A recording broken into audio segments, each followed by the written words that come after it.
Hey everyone, this is Thendiel Swansong, author of How to Train Your Dragoon.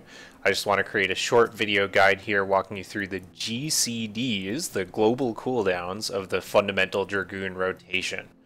So we're not going to focus on stuff like blood for blood and turn release, jump attacks. We'll weave those in later in a separate video. Just going to focus on the basics.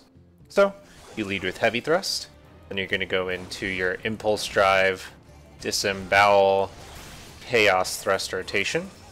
This is followed by phlebotomize. So we've got all the powerful stuff up now. We're just going to fill time with true thrust, vorpal thrust, full thrust. Just kind of filler there. Okay, heavy thrust is falling off. We refresh it again. More 1, 2, 3 combo.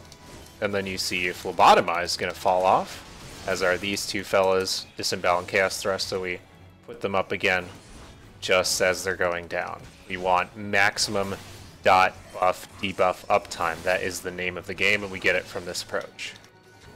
Okay, so another 1, 2, 3. Fill the time. There's phlebotomize. Notice also that, and I have a pretty high skill speed level here, so it's easier for me, but I am slightly clipping the applications of heavy thrust and disembowel, which is something that I talk about. So, heavy thrust appeared before its previous application ended. That's important because we're getting the heavy thrust buff on heavy thrust. That initial 170 potency is buffed by the 15% bonus that we get. And same with disembowel. That disembowel hit of 220 is going to be buffed by the 10% bonus that disembowel itself, the status effect, gives us. So that tightness of the rotation, that slight clipping, is pretty useful when it comes to maximizing DPS. Though at low skill speeds, that's going to be a little bit harder to achieve. You'll have to be a little bit more of a button masher. Although button mashing in general is good for the rotation. Okay, and then it's 1, 2, 3. There's phlebotomize coming off, so I do it again. And one last note that I want to make here is I'm really a strong proponent of having your enemies' target bar and their effects, which you can see here, really close to your own status effects and your own health. So I've got like heavy thrust over here. On the bottom, it's nice and close to these guys.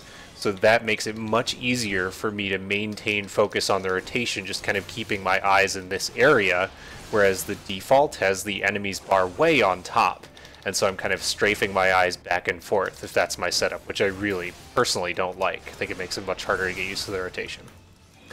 Also keep in mind that the rotation has a simple pattern. It's just 1, 2, 3 combo and heavy thrust. 1, 2, 3 combo, phlebotomize. 1, 2, 3 combo, heavy thrust, and so on. So that rhythm obviously takes some getting used to if you're new to the job, but that's the gist of it. That's kind of the simple pattern that you're just trying to replicate, and it's a matter of keeping track of all of these guys, of all the timings that you're dealing with, in order to maintain that as efficiently and as appropriately as possible. So there I am at TP depletion. Hopefully this gives you a better sense of things. I'll, as I said, have a separate video for off GCDs that I'll also link to in the guide.